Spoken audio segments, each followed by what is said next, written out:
আসসালামু আলাইকুম এভরিওয়ান। আমি মানিকগঞ্জ থেকে এমডি আসাদ। সো আমাদের ইনকিউবেটরে বেশ কিছু দেশি মুরগির ফুটফুটে সুন্দর বেবি বের হয়েছে। আমাদের একটা দেশি মুরগি 10 থেকে 12টার মতো হচ্ছে ডিম পেড়ে ডিমে তা দিতে বসে পড়ে। আমি ওকে দিয়ে হচ্ছে ডিমগুলোকে তা দিওয়াই।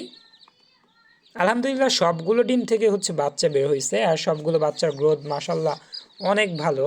এগুলো দেখে আসলে মনে হচ্ছে না আজকেই কেবল ডিম থেকে হচ্ছে এগুলো বের হয়েছে। সবগুলো বাচ্চার গ্রোথ অনেক ভালো।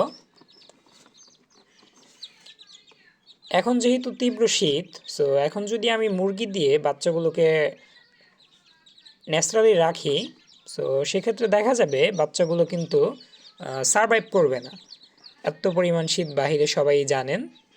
সেজন্য মূলত আমি কিন্তু যখন কিনা ডিমগুলো হালকা একটু ভাঙতে শুরু করেছে, তখনই ডিমগুলো ইনকিউবেটর এনে রেখে দিই, যেন মুরগির সঙ্গে বাচ্চাগুলোর দেখাই না হয় আর, বা মুরগি যেন নাই বুঝতে পারে ওর ডিম থেকে হচ্ছে বাচ্চা বের হচ্ছে।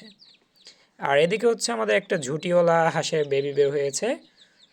এটা খুব একটা ভালো কোয়ালিটির ঝুটি হয় নাই, সামান্য পরিমাণ একটু ঝুটি হয়েছে মাথায়। এটা ঝুটি হিসেবে আসলে ধরা যাবে না, এটা দেশি হিসেবেই ধরে নিতে হবে। আর এই বাচ্চাগুলোকে হচ্ছে আমরা এখন ইনকিউবেটরে দিয়ে দেব।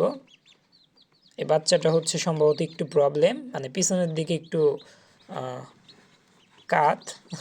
ও হচ্ছে থায়াবিন খেলেই ভালো হয়ে যাবে আশা করি।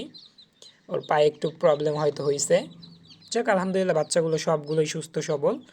আর নিজের বাড়ির ডিম হলে সবগুলো বাচ্চাই কিন্তু ডিম থেকে বের হয়, আর সবগুলো ডিমই কিন্তু ইনশাল্লাহ 20 ডিম হয় যদি মেল ফিমেল থাকে। আর বাহিরের ডিম কিনে কিন্তু এত ভালো হ্যাচিং রেট পাওয়া যায় না।